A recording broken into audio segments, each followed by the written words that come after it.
So, for a lot of people suffering with headaches and migraines, you know that your neck is a cause or a contributor for your headaches and migraines. But how do things like hormones or diet or things like wine actually set off a headache or a migraine? That's what stumps a lot of people. So, that's what we're discussing here today. Hi, I'm Dr. Beth, osteopath here at Melbourne Headache Solutions.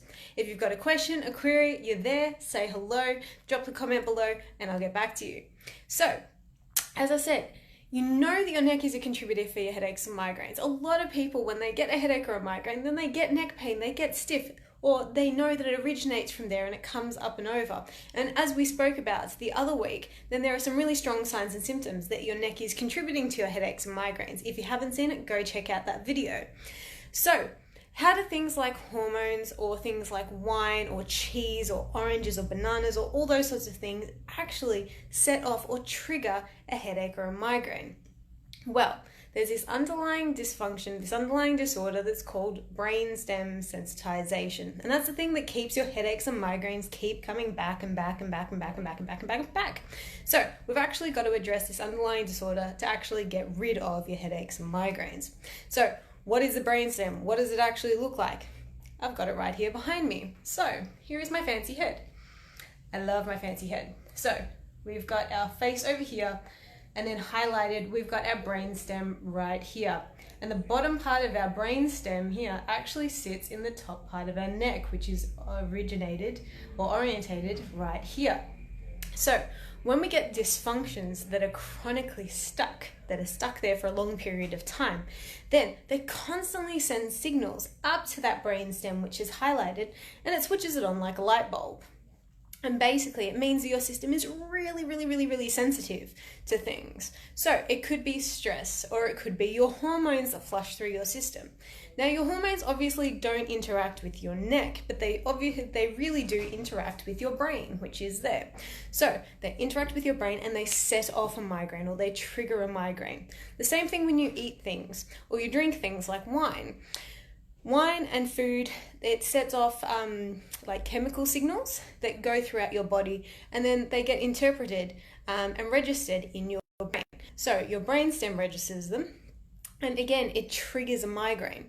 But if your brainstem, again up here, if your brainstem isn't switched on like a light bulb, if it's not sensitized, there's nothing to actually set it off. There's nothing to trigger. So what we need to do is we actually need to take your system from being very sensitive to being not very sensitive at all. So there's nothing to trigger. So what we do is we go in and we get rid of those chronic dysfunctions. We make your neck health a lot healthier by using specific techniques. And we aim to switch off that light bulb. Now, obviously, human beings, we are complicated. We're very complicated.